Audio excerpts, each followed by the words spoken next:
Given my little mishap last time around in my EB3 review, it seemed a bit safer to suit up for this review, but in all seriousness I was looking forward to riding something a bit different from iScooter this time around. I've reviewed commuters, mountain bikes, that kind of full-size stuff. This one though is very clearly, very obviously, more geared towards cities. Literally speaking, in fact, it is geared more for cities because much like a BMX bike that many of us would have grown up with, it has a single speed, so the top end speed isn't quite as high. You're looking at about 15 and a half miles an hour. It has just over a 30-mile maximum range, which I would say is actually probably better than you would realistically need it to be for a bike like this, so at least it means you're not going to have range anxiety. And in my experience of riding it, I would definitely like to add on top of that I've had this bike for a little while now. It's been in my kitchen, waiting for a review. We haven't had the best of weather, and yet I haven't charged it up at all in that time. It's just been in the kitchen, waiting to be used on, and here's the crucial thing, the same amount of charge which it was delivered to me in from iScooter. Now, as usual, this is not a paid review.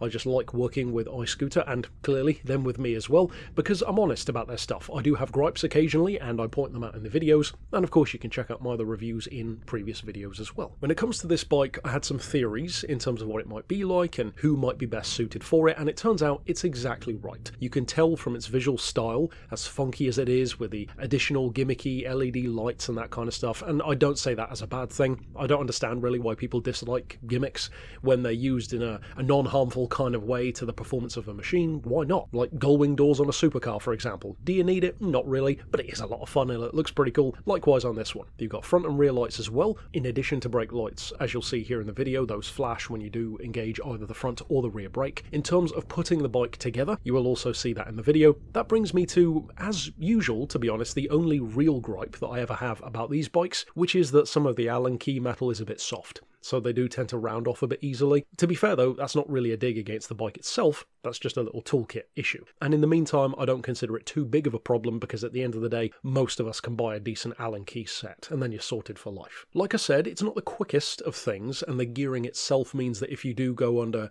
full pedal power with no motor turned on, for example, you are going to be pedaling more rapidly in terms of rotations, and that's partially due to the fact that it has much smaller wheels. They're 14-inch, so a lot smaller than the kind of bikes which I would usually be on. I will say though, on the subject of a taller rider, because that is a common question which will probably be asked, is it suited for a taller rider, a heavier rider? Well, actually kind of yes and no. The reason why I say yes more so is because the bike itself is actually quite ergonomic. The seat height is fine, the handlebars are fine, you won't have any issue sitting on the bike or fitting on the bike, certainly for me, but the only issue is that because that gearing is so short, in conjunction with the smaller wheels and being barely 3.5 feet long in terms of its overall length, it is very much so geared, literally, towards acceleration rather than top speed. So even though it's not as quick as some of the mountain bikes or commuters, it's not really designed to be. It's not the kind of bike for someone like me. In other words, I'm out in the countryside and everything is miles in between, so it's not the kind of bike you're going to use for something like that, nor would you want to. It's not quick enough for top-end performance to justify being out on an open road with traffic, and the handling, because of the fact that in effect the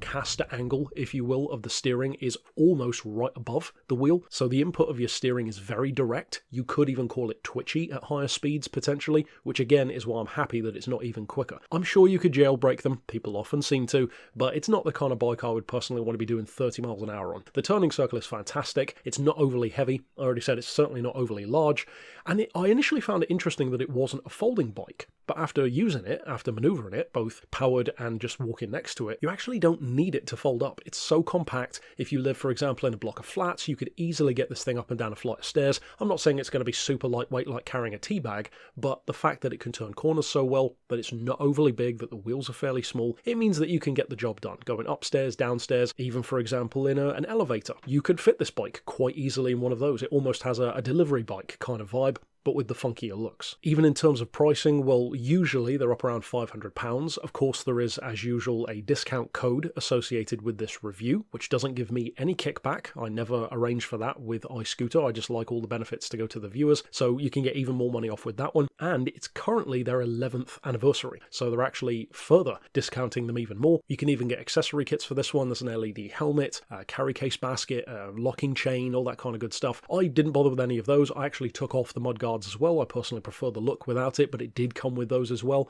And again, you'll see some of that stuff in the putting together and unboxing portion of the review. Overall, it's a pretty simple review because, like I said, it's exactly the kind of bike for someone who already is going to be looking at a bike like this. If you live in the countryside, if you're doing long distance commutes, 10 miles each way, keeping up with traffic, that kind of stuff, it ain't the bike for you. If you live in a built-up area, if you live in a city with 90-degree turns, tight alleyways, up and down stairs, in and out of elevators, you need to be able to store it maybe in a broom cupboard at work, even if you needed to, then it's the perfect bike for you. The brakes are good, it's comfortable enough for what it is. It does have suspension on the back as well, which certainly helps. The battery range is really good, over 30 miles, and even realistically, let's say it does half that. Even if it did half that, 15 miles, that's probably more than enough for most people to commute, especially within a city. So for me, this time around, it's a very different approach to an e-bike to what I would usually talk about with iScooter, but a nice change. It's a funky looking thing, certainly one of my favourites so far from a design perspective. So of course, if you do want to check out my other reviews for e-bikes, you can find all of those in the Beards and Bikes playlist. Perhaps you'll see me working with iScooter again for another review in future. But for now,